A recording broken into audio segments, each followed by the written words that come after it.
السلام عليكم ورحمة الله وبركاته. النهاردة بقى هنعمل حاجة جميلة جدا. عندك حلة محروقة، عندك طاسة محروقة، عندك براد محروق. فكرة جميلة جدا وهتعجبك في منتهى الجمال. هنصلح الحاجات دي ونخليها جديدة كأنك لسه شاريها.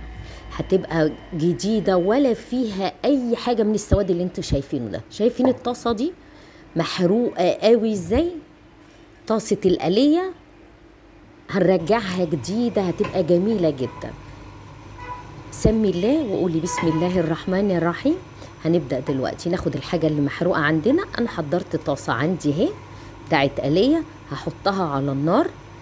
تفضلي سايباها بقى على النار فترة طويلة. شايفة أول ما حطيتها على النار الزيوت اللي كانت في الجوانب ساحت.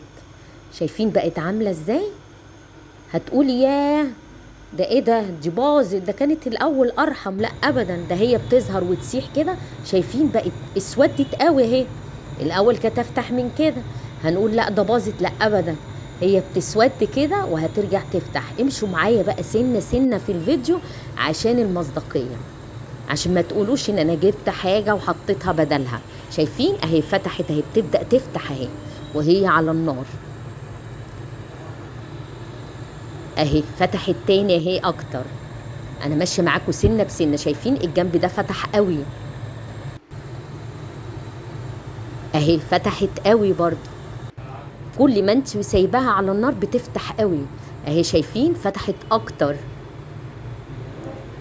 انا ديرت بقى الحله، لفتها شويه عشان اوريكم السواد اللي كان مستخبي الناحيه دي. الناحيه التانيه ابيضت خالص، الناحيه دي بقى لفتها عشان تبان للكاميرا اهي ابيضت. شايفين بتبيض اهي.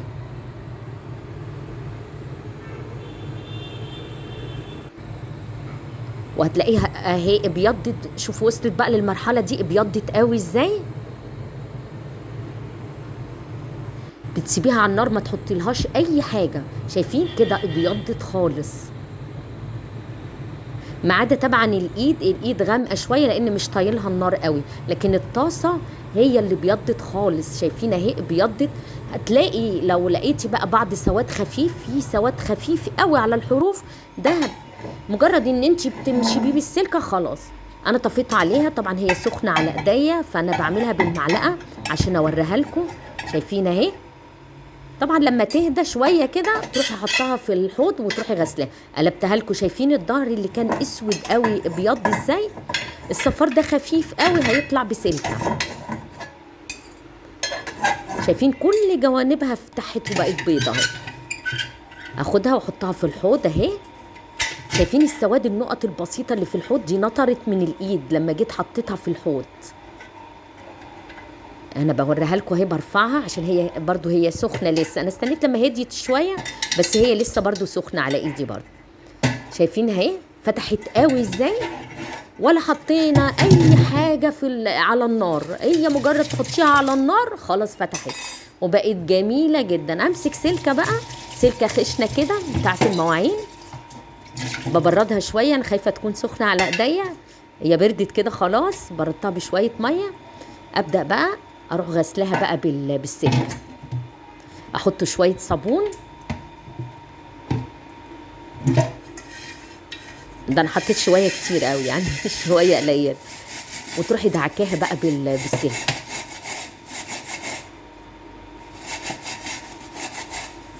يعني شايفين بتفتح اهي. الحتت اللي هي كانت سودا خفيف نزلت كلها بتقشر.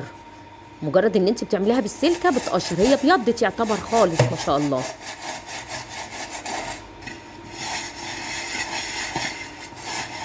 دي من فكرتي ومحدش عملها قبل كده. من زمان وانا بعملها، قلت لازم افيدكم بيها. شايفين اهي.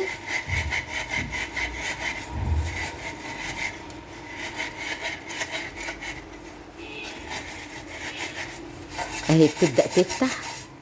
هي جت معايا زمان قوي بالصدفة. حطيت براد على النار ونسيته وكان مسمر من بره. فوجئت لقيته ابيض بياض رهيب. من ساعتها حقيقي الطريقة دي بعملها على طول.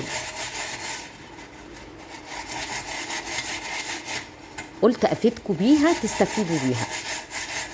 ما تنسونيش بقى في اللايك وتشيروا الفيديو عشان يوصل لاكبر عدد ممكن يشوفه ويستفيد بيه، وجزاكم الله كل خير. شايفين هي بقى انت بتدعكيها كده بسلك، سلك خشن بتنضف معاكي. ولو دوستي على الايد قوي، انا عشان ايديا تعبانه مش قادره ادوس على الايد قوي بالسلكه، هتلاقي الايد فتحت قوي. بس هي ما شاء الله الطاسه فتحت قوي. وخلاص طلعنا كده سواد السنين اللي موجود في الطاسه. من النهارده بقى ولا يبقى عندك حله محروقه ولا طاسه محروقه ولا براد محروق. اي حاجه اتحرقت منك بالطريقه دي واعمليها. انا سبتها على النار بتاع 2.5 ساعة وفتحت بالطريقه دي. شايفين اهي بقت بيضه قوي ازاي، بتبرق اهي. انا بوريكم كل حاجه عشان تعرفوا المصداقيه، ان انا ما بكدبش عليكم او جبت طاسه تانية ولا حاجه. هي دي الطاسه اللي انا وريتها لكم، حتى الايدين بتاعتها اهي مسوده ما فتحتش قوي، لكن الطاسه الحمد لله كلها فتحت وبقت جميله جدا اهي ما شاء الله. السلام عليكم ورحمه الله وبركاته.